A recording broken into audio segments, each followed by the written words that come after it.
My name is Bill Jokola. My wife, Mary Jane, and I have been members of this loving and welcoming community for about 8 years. Welcome to all of you. Carol Spear was supposed to be worship associate today. She's fine, but couldn't be here, so I am filling in. We each come here for different reasons: to find community, to seek your spiritual and personal truths, to question, to nurture your heart and soul, to be nurtured, to explore new ideas, to find comfort, and perhaps to find the answers to some of your bigger questions. We know you come from different places, different religions, different beliefs, and different backgrounds. We hope you will find comfort, connection, challenge, and love here. We hope you will find ways to provide care to others at UUFN, in our local community, and in our world community.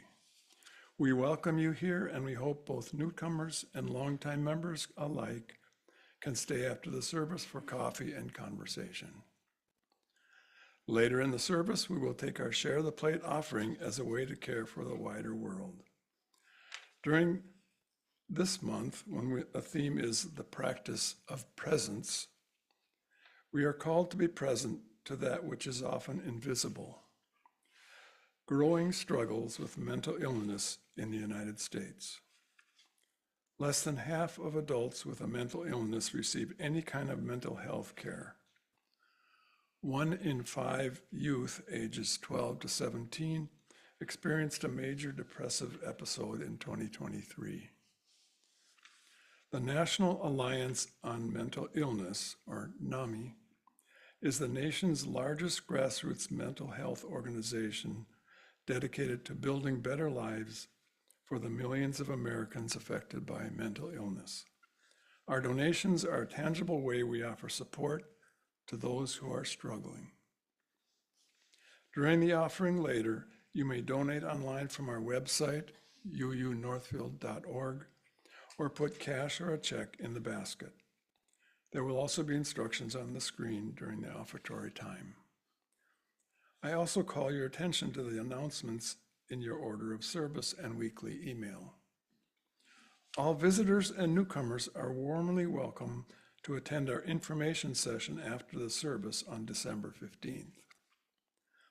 This is a drop-in casual conversation led by Reverend Sara, where newcomers can learn more about Unitarian Universalism and UUFN. Join us next Sunday for our service led by Lisa Ebert, where she reflects on an expanded vision of what it means to see the presence of the divine in all things. Again, welcome to the Unitarian Universalist Fellowship of Northfield.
Thank you, Will. Good morning, all. I am the Reverend Sara Smalley. I use she, her pronouns, and I am honored to serve this congregation as its minister. It is wonderful to be together in this cozy sanctuary on this very cold morning.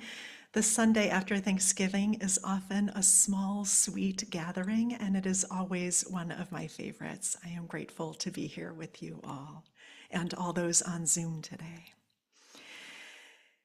As we settle into this time together, we begin our service with these words by Elena Westbrook. This is to remind ourselves what is real.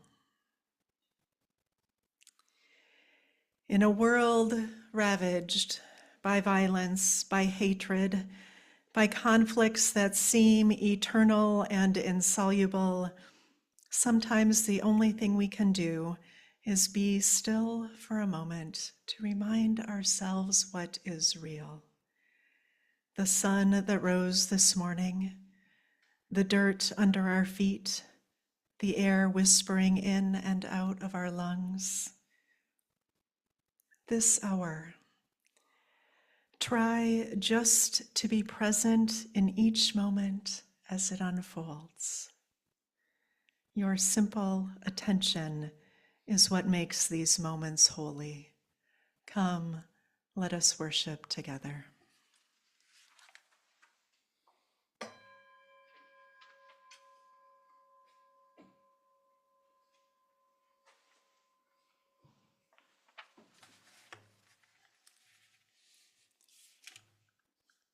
The flaming chalice is a symbol of Unitarian Universalism.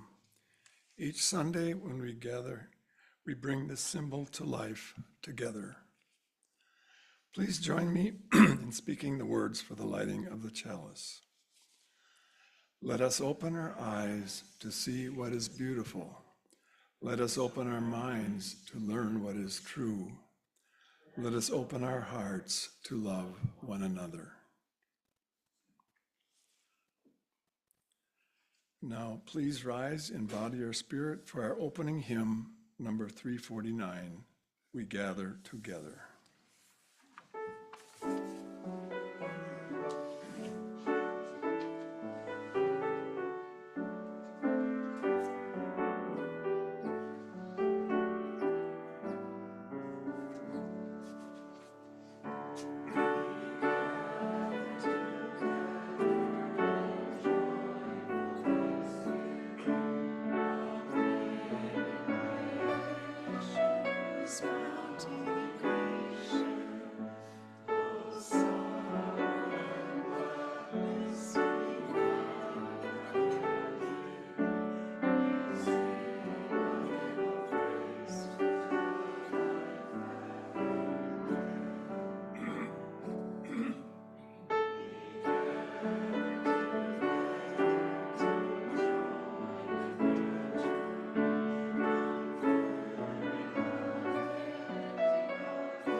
Our story today is by Unitarian Universalist community minister, the Reverend Elizabeth Nyan.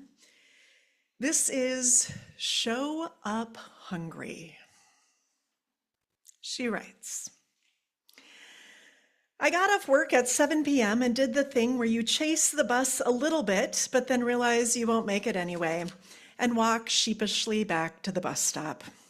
I'm already an hour late to Sunday night singing at the Lucy Stone Cooperative, a Unitarian Universalist affordable housing co-op in Boston. I'm still ambivalent. I could go home to Netflix and grilled cheese. I could choose predictability and warm carbs.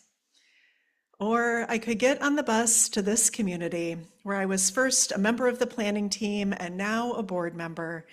This place where, despite my leadership role, I still find myself questioning whether and how I belong. I give myself a little pep talk, reminding myself that I'm allowed to show up late and hungry and in need of song. Reminding myself that being in community means offering care and being cared for, bringing my shiny self and my not so shiny self.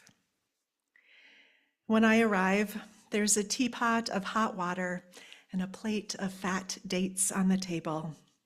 A friend presses a bowl into my hands and there is broccoli soup. We sing Amazing Grace. The wonders of accepting love have made me whole and real. Community is covenant.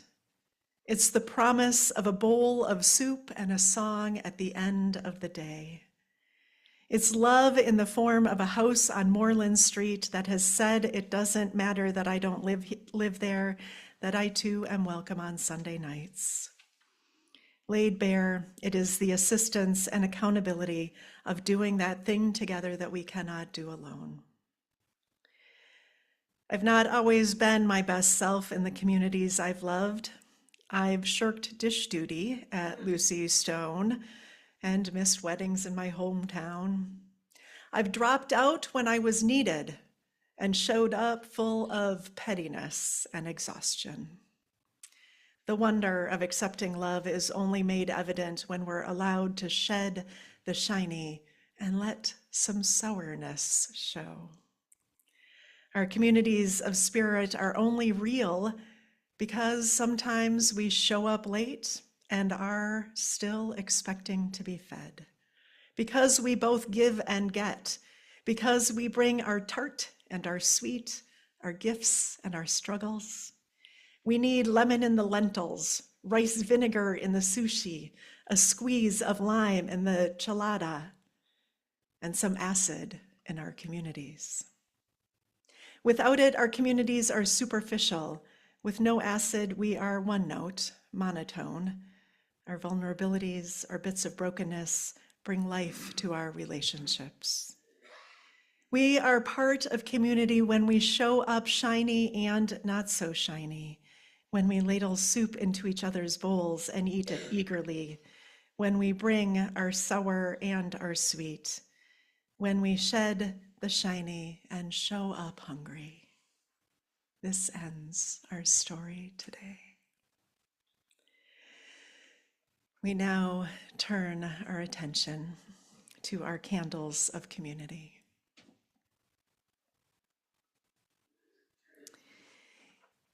Each week, we share joys and sorrows as a core communal spiritual practice. There is space here for our love and our heartbreak, our fear and our defiance, our grieving and our dreaming. Will you take a breath with me as we arrive more fully in this moment?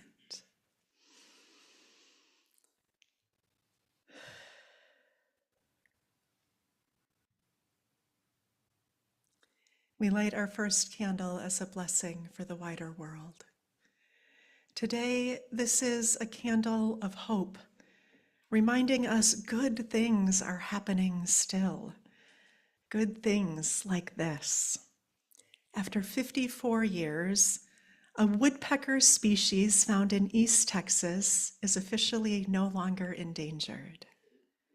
Good things like Winnebago tribal leaders in Nebraska released 13 bison, adding important genetic diversity to the tribe's existing herd. Good things like a new, very special protected area has been established in Brazil, guarding some of the most majestic trees in the Amazon rainforest. All is not lost. Woodpeckers survive, bison herds grow, a rainforest is protected, the work we do matters.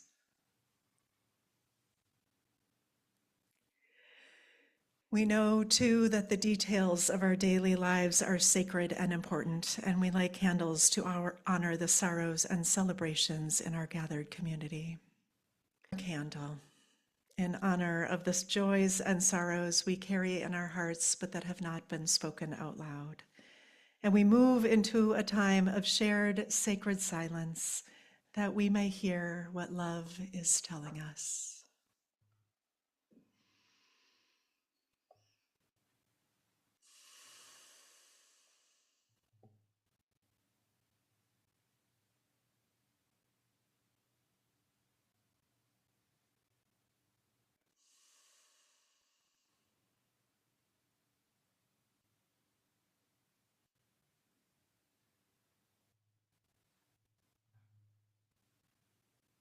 Amen and blessed be.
Our reading today is "And the Table Will Be Wide" by poet Jan Richardson.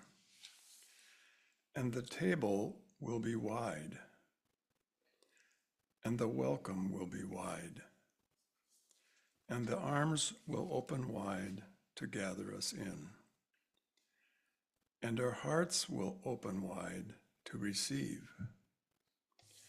And we will come as children who trust there is enough, and we will come unhindered and free, and our aching will be met with bread, and our sorrow will be met with wine, and we will open our hands to the feast without shame, and we will turn toward each other without fear, and we will give up our appetite for despair, and we will taste and know of delight.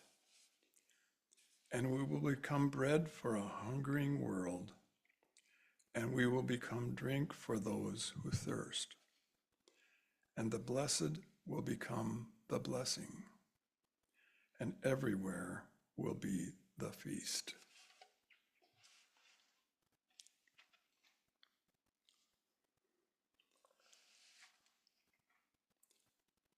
We will now expand our circle of care as we gratefully give and receive our Share the Plate offering for the National Alliance on Mental Illness. This is a tangible way we offer our presence to a hurting world. Will the ushers please come forward?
Today, as Bill mentioned earlier, we launch our monthly theme of the practice of presence.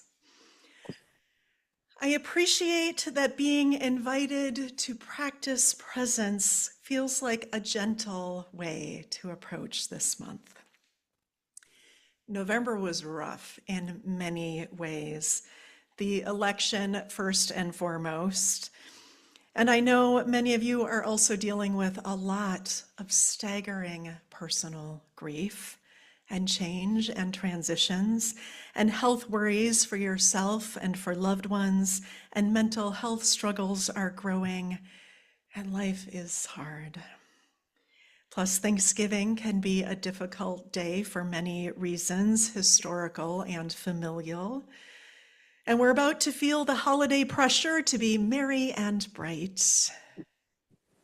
And January, next month, when we are called to honor Martin Luther King Day Jr., Martin Luther King Jr. Day, on the same day as Trump's inauguration, and see Trump officially take office, that doesn't sound like it's going to be any easier.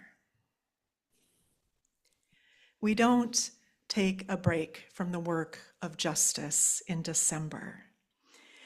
But this month, we are reminded that one of our primary tasks as religious and spiritual seekers is to practice presence.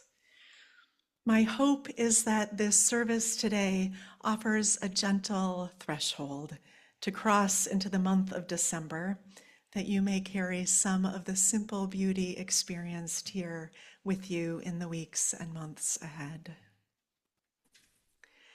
The practice of presence. To be present to something is to allow yourself to experience it in a new way. It's fully experiencing a moment, whether it's by yourself or with someone else, noticing something in the outside world that tugs on something within you, hearing something that someone says and honoring that truth. Buddhist teacher and author Pema Chodron describes the practice of presence as synchronizing your mind with your body. In her words, you could ask what would be a good use of my life, thinking my answer is going to be a career choice or something. But I would say the most important thing is using your life to train in being present, in being here with an open heart, synchronizing your mind with your body, having them be in the same place at the same time, with a brave, honest, but also gentle attitude towards yourself and towards what you see. Having your mind, body, and heart be in the same place at the same time. James Cruz offers this poem about practicing presence, practicing synchronizing his mind, body, and heart so they're all in the same place at the same time.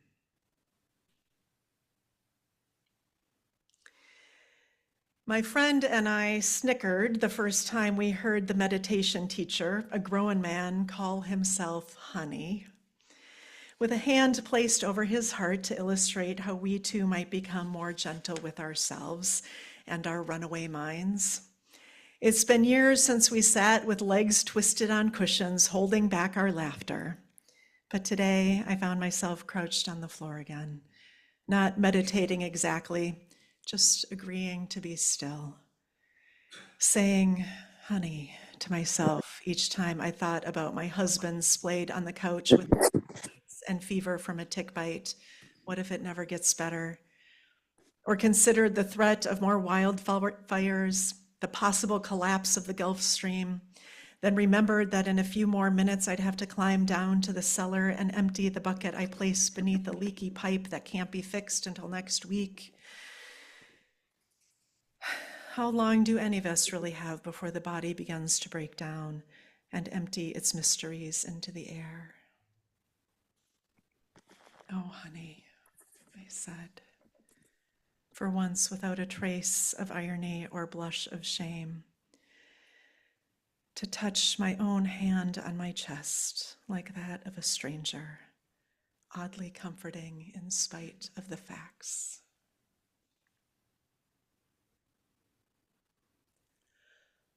Oh, honey.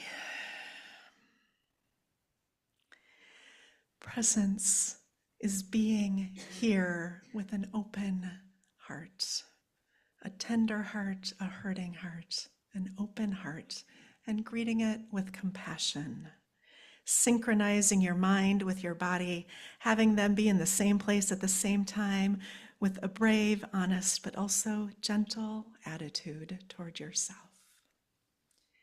This does indeed take practice. I remember one day many years ago when I was doing a hospital chaplaincy internship during seminary. I shadowed a long-time staff chaplain for the afternoon to simply learn as much as I could. That day, she and I did rounds on a pediatric cancer unit, and I witnessed such heartbreak. I literally could not fathom how she did it day after day. When I walked into those hospital rooms that summer, I did not show up with the fullness of presence. My body walked into the room, and I said some of the right things, but my brain was spinning somewhere else entirely, trying to protect itself from knowing too much, and my heart was all twisted up with love and fear seeing those children. Oh, honey. After we were done with rounds, the staff chaplain asked me how that was for me. What did I think? I explained I had tried really hard to listen and support families as much as I could, but that I felt like I had no idea what I was doing. She said I had to stop offering patients my listening and start offering them my presence. Stop offering listening and start offering presence. It took me weeks to really understand what she was saying, and I think I'm still figuring it out, but she was right. Listening is a big part of presence. To deeply listen to someone matters. But with presence, there's so much more. Mind, heart, body, all tuned in to what is happening in the moment. Inhaling awareness, exhaling connection. Cultivating this sort of presence with its brave, honest gentleness is a core Unitarian Universalist value. Other religions find their source of religious authority in a holy book, like the Bible for Christians. But for Unitarian Universalists, our primary sacred text is our own lives, is the very earth we are a part of. Here is the official language of the Unitarian Universalist Association. The first sentence about where we find our religious authority. Direct experiences of transcending mystery and wonder are primary sources of Unitarian Universalist inspiration. These experiences open our hearts, renew our spirits, and transform our lives. Direct experiences of transcending mystery and wonder transform our lives. Presence changes us. In Unitarian Universalism, presence, attention, awareness are fundamental to how we define and experience religion. This is one reason why we, as people of diverse beliefs, atheists and theists and mystics and pagans and more, can worship together. Our presence is what is primary. Maybe you had a little mini version of one of those transcendent experiences this week. when you tasted your first bite of pumpkin pie, spices and memory calling you to pay attention. Or maybe when you looked out the window on Thanksgiving morning and saw it snowing. Before rushing headlong into the next moment, you paused to witness snowflakes dancing together on the music of the wind. Maybe you heard a child's laughter and took in the moment so deeply you can still hear it days later when you close your eyes. Or maybe you took a moment and were present with your grief, inviting it to pull up a chair and sit next to you instead of banishing it to a corner. These everyday experiences are not the transcendence of a mountaintop, but the practice of being fully present to our lives connects us to something greater over and over again. Our presence invites a greater presence. And sorrow and joy are both gateways to wonder.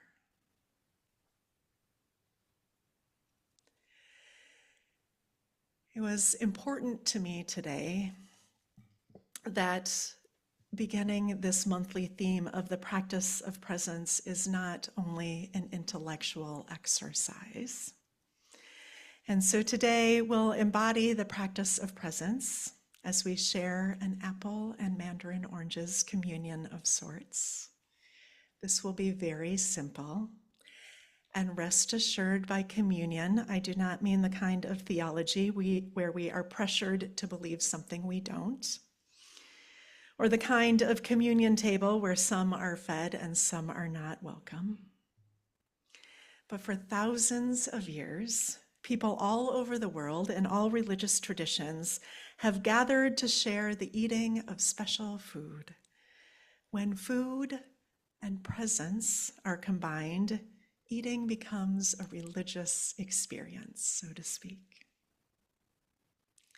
This custom is observed in the Jewish tradition as the Passover Seder, and in Christianity as communion or the Eucharist, which is a Greek word meaning thanksgiving. In the Hindu and Sikh traditions, prasadam,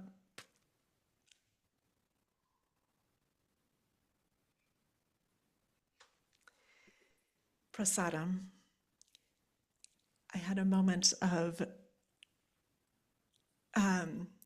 flashing back to another chaplaincy memory there, which did not come up when I was writing this, but all of a sudden it did, and I was just present with it for a moment, and it brought tears to my eyes when I was with a Hindu in the hospital. This is a Sanskrit word, which means sacred food. These are foods offered to a deity, then consumed by worshipers as a gift of grace. And the list goes on. Even here at UUFN, at some point in our history, we previously had an apple communion, according to records written by Marcia Jacobs, who I was hoping would be online today, but she is not. Does anybody remember apple communions here? All right, we'll have to ask Marcia. She no longer lives in the area, but often joins us on Zoom. These sorts of communion rituals help us synchronize our bodies and our spirits. They remind us of our holy interdependence to the earth and to one another. They nourish our bodies and our spirits. Part of the beauty of any communion ritual is joining together. So in a moment, come up and choose either a freshly washed apple or a nicely peeled mandarin orange, but don't eat it yet. We are going to take the first bite together. For those on Zoom or watching later on YouTube, this is a chance to grab something delicious from your kitchen. If you are here in the sanctuary and are wearing a mask and do not feel comfortable removing it, please do not feel pressure to do something you're uncomfortable with. Come up and get an apple or a mandarin to take with you to eat under the trees around the peace pole or at your kitchen table or whatever would feel like a blessing. Here, our hunger is met with bread or apples and mandarin oranges, and our sorrow will be met with wine or coffee, as it were. Our table is wide, and all who are hungry will be nourished here. Please come forward. And you can just come forward. This doesn't have to be like a silent, somber moment. Feel free to smile and say hello to each other as well.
Continue to hold and pay attention to your mandarin or your apple or whatever you have if you're home, noticing its colors and its smell.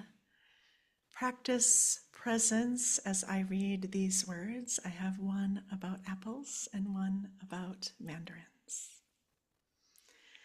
For those holding apples, I offer this from Louise Erdrich.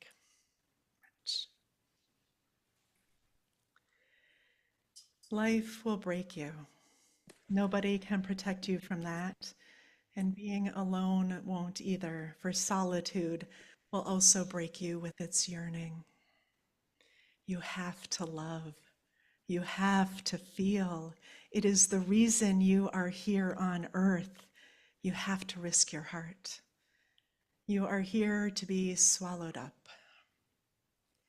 And when it happens that you are broken or betrayed or left or hurt or death brushes near, let yourself sit by an apple tree and listen to the apples falling all around you in heaps, wasting their sweetness. Tell yourself you tasted as many as you could. And for those with mandarin oranges, this from Buddhist monk Thich Nhat Hanh, his meditation on tangerines, a type of mandarin orange. One day I offered a number of children a basket filled with tangerines. The basket was passed around and each child took one tangerine and put it in his or her palm. We each looked at our tangerine and the children were invited to meditate on its origins. They saw not only their tangerine, but also its mother, the tangerine tree. With some guidance, they began to visualize the blossoms in the sunshine and in the rain. They saw petals falling down and the tiny fruit appear. The sunshine and the rain continued, and the tiny tangerine grew. Now someone has picked it, and the tangerine is here. After seeing this, each child was invited to peel the tangerine slowly, noticing the mist and the fragrance of the tangerine, and then bring it up to his or her mouth and have a mindful bite in full awareness of the texture and taste of the fruit. Each time you look at a tangerine, you can see deeply into it. You can see everything in the universe in one tangerine. You can take your time eating a tangerine and be very happy.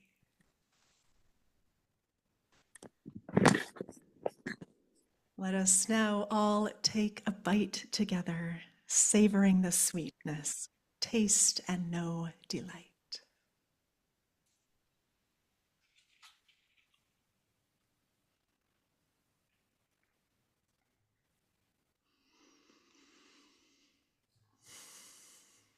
I'm going to be a moment because I'm savoring, so you can just watch me chew.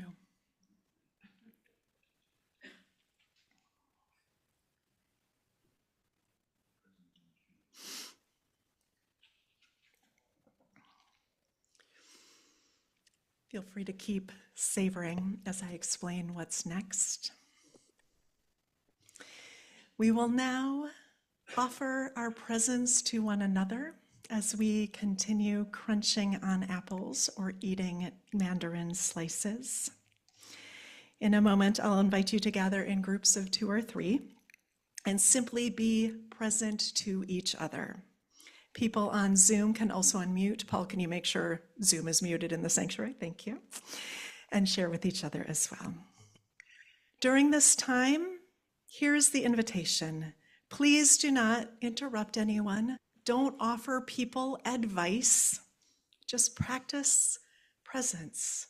Your mind, body, and heart all in that moment with another human being or two. The question you will be invited to answer is simple. The question is, how are you?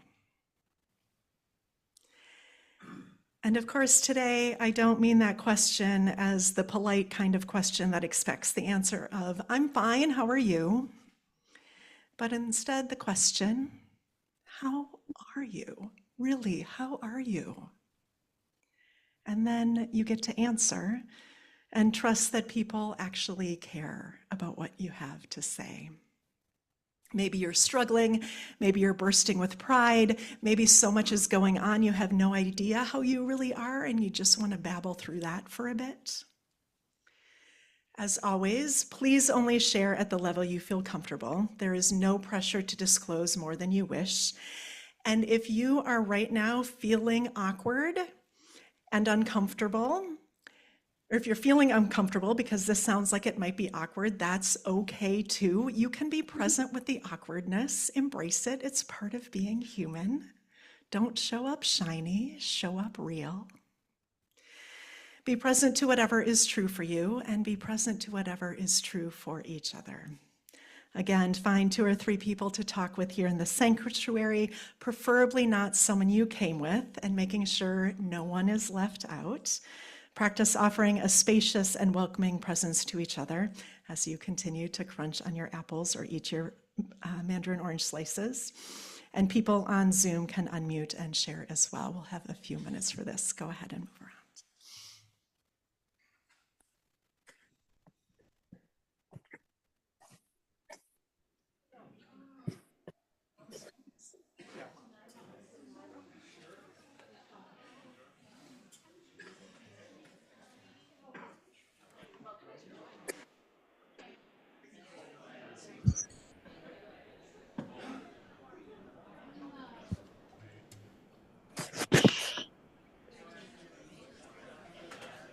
Hello.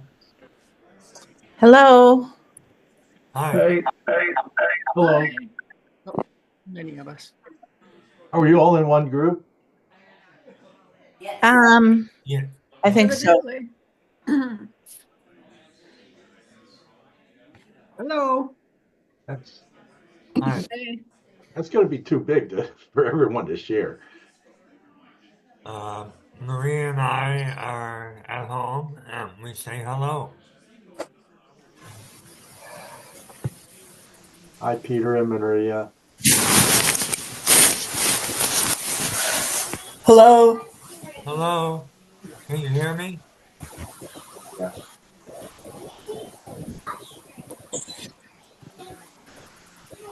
Hi, Tot. Can you hear? Yes. Can you hear Hey. me? Yes, I can.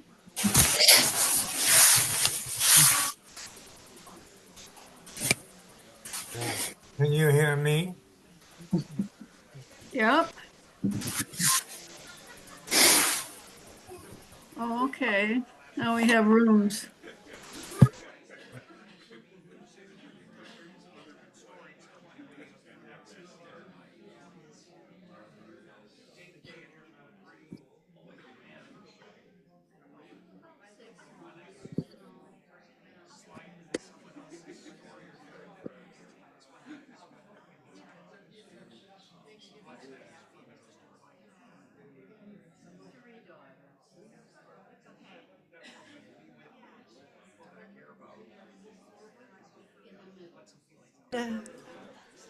And we will regather.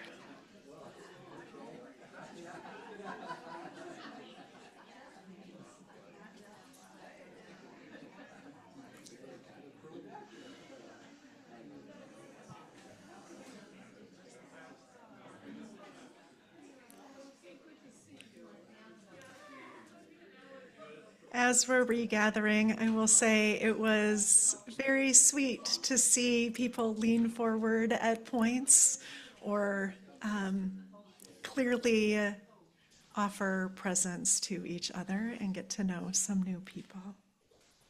And you are, of course, invited to continue these conversations and being present with self and others after the service today during coffee hour. Presence is a gateway to gratitude. With awareness of what we have shared here, sharing song, sharing communion, sharing stories, let us sing together. Please rise in body or spirit for our closing hymn, number 1010, We Give Thanks. The lyrics, we have some added special lyrics today. They are on your screen, on the screen, or will be in a moment. Please rise in body or spirit.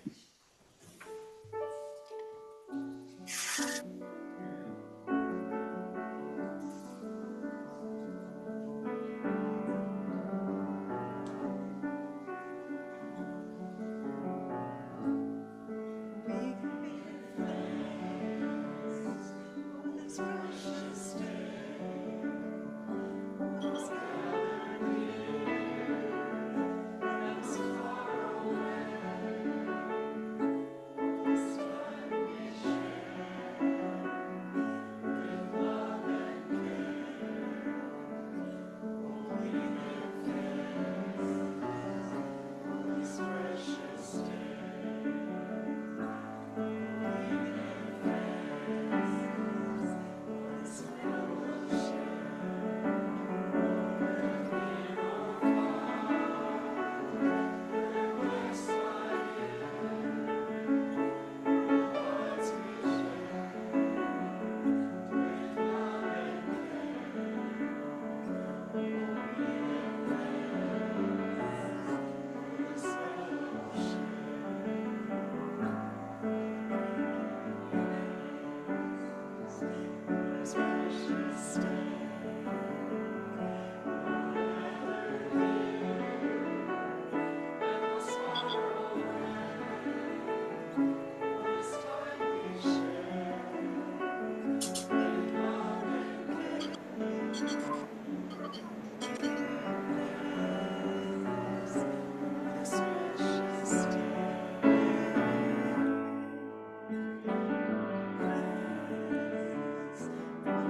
be seated. I love those echoes of gratitude. Grateful for this fellowship. Our closing words are this poem, Prayer for Presence, from Steve Garnis Holmes. Loving one, free me from my self-enclosure, to trust I am fully loved and heard so I can love and hear others. Help me to be fully present, to be aware of myself, my reactions, my wounds and fears and filters, and to mindfully, lightly hold them aside so I can be fully present for others, truly listening, opening a space in me for them to be safe, to be true, to be free. May I be a spacious and welcoming presence to offer people the precious gift of being heard, being seen, being witnessed. May it be so, and may we make it so. We join together in the words for the extinguishing of the chalice. We extinguish this flame, but not the light of truth, the warmth of community, or the fire of commitment. These we carry in our hearts until we are together again. And now please rise in body or spirit, and with your hand over your heart or holding a hand of those next to you or whatever posture is most comfortable, we sing words of blessing one to another.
Go in peace.